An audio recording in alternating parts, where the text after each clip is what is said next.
This is WPI. We are the Gordon Library, and today we're talking about peer review, the process, its significance, and access. Let's start at the beginning by addressing what is meant by peer review and its role in scholarly debates in disciplines across the spectrum. But first, a quick note. Throughout this discussion, you'll hear the phrases scholarly communications, scholarly articles, peer-reviewed articles, and academic journals.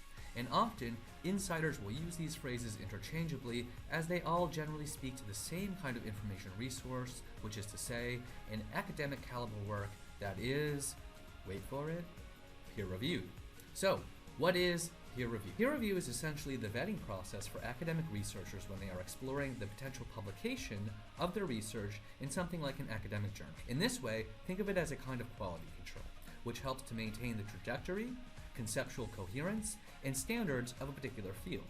Here, peers refers to other researchers and specialists, understood as equals in the same field, which makes logical sense, given that these people are often highly credentialed and considered experts in their respective fields due to their educational background or training. And what exactly are the standards or requirements of scholarly publication? Well, those will vary from discipline to discipline, but generally, the threshold for publication in most, if not all, scholarly journals is that research should be original or novel in some way.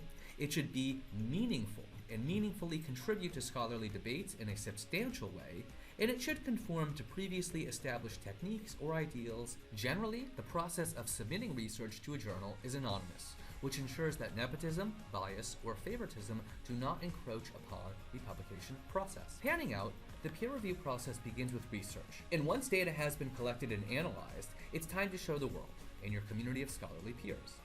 Now a researcher will select a publication and submit their work. The editor of a journal will put some eyes on it, checking the general scope of the piece, before passing it along to a few peer reviewers, at least two. Here begins the process of revisions, which often entails a back and forth between reviewers. We've discussed what peer review is, how it comes into being, and now, how can you find one of these types of resources? Let's start with a basic search. I'll use the keywords sustainable design for this example. So, here's our results. You may have noticed the filters on the left-hand side of the screen, and in particular, the first set, which contains a filter for peer review.